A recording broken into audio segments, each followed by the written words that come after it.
Bonjour, aujourd'hui je vous raconte l'histoire de deux petites graines aux mentalités très différentes, dont l'une qui n'arrêtait pas de se poser des questions. Ça commence juste après le jingle.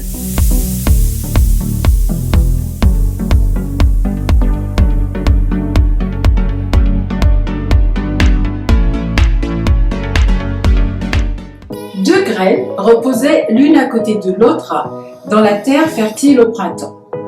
La première graine, conformément à l'ordre naturel, plongea ses racines profondément dans la terre et lança sa tige haut dans les airs. Ses bourgeons s'ouvrirent comme des drapeaux annonçant le printemps. Elle sentit le soleil réchauffer son feuillage et la rosée matinale baigna ses pétales et elle grandit. La deuxième graine dit « J'ai peur. Si je plonge mes racines dans la terre, je ne sais pas ce qui m'attend dans cette obscurité. Ma tige est si fragile. Si j'essaie de percer la croûte de terre pour m'élever dans les airs, elle va se briser. Et si, à peine entrouvert, un ver venait à manger mes bourgeons? Et si je montre ma fleur, qui sait? Un enfant pourrait m'arracher de la terre? Non, il vaut beaucoup mieux attendre pour sortir qu'il n'y ait plus aucun danger. Et elle attendit. Un oiseau qui passait par là, fouillant la terre en quête de nourriture, trouva la graine qui attendait et, sans autre forme de procès, la dévora.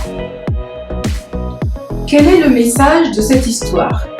Nous allons développer ensemble, mais auparavant, j'aimerais vous inviter à vous abonner à ma chaîne si ce n'est pas encore le cas, à me mettre un j'aime, à commenter et à ne pas oublier d'activer la cloche pour ne pas rater mes prochaines vidéos. Dans cette histoire de deux petites graines, nous constatons deux comportements, ou plus exactement deux personnalités différentes. La première petite graine, qui naturellement ne se pose pas de questions et vit sa vie de graine destinée à devenir une plante. Et la deuxième, qui n'arrête pas de se poser un tas de questions, qui n'arrête pas de se torturer l'esprit pour éviter le danger. Au final, la seconde graine a-t-elle évité le danger? S'est-elle développée? A-t-elle vécu? Non. La peur ne l'a pas protégée. La peur l'a seulement empêché de vivre. Doit-on nier sa peur? Personnellement, je ne crois pas. Certaines personnes sont plus craintives que d'autres, mais bon. Mais en tout cas, ne pas reconnaître sa peur ne constitue pas un moyen, selon moi, de pouvoir la vaincre. Ce qu'il faut comprendre, c'est que très souvent, la peur est sournoise. Dans des cas bien précis, elle nous alerte sur un réel danger et par conséquent, elle est nécessaire. Mais dans beaucoup d'autres cas, elle ne sert qu'à nous paralyser. Elle nous empêche d'entreprendre, nous empêche d'être nous-mêmes, nous empêche de nous épanouir comme la seconde petite graine. Alors, comment surmonter la peur? Eh bien, tout d'abord, en comprenant que la vie n'est pas garantie sans danger, sans risque, et que ne pas bouger nous emmène de toute façon vers la mort.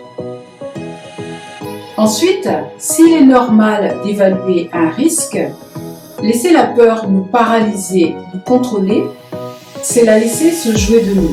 Et nous ne sommes que perdants au regard de toutes les opportunités que nous laissons filer. Il s'avère donc nécessaire de la raisonner, de nous raisonner et de surmonter ces peurs qui se jouent de notre imagination.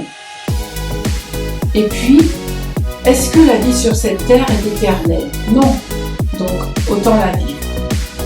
J'espère que cette vidéo et cette réflexion vous auront plu. Je vous invite à vous abonner à ma chaîne si ce n'est pas encore le cas, à me mettre un j'aime, à commenter et à ne pas oublier d'activer la cloche pour être avisé de mes prochaines vidéos.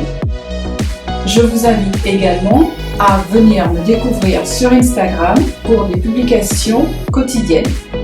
Je vous dis à bientôt.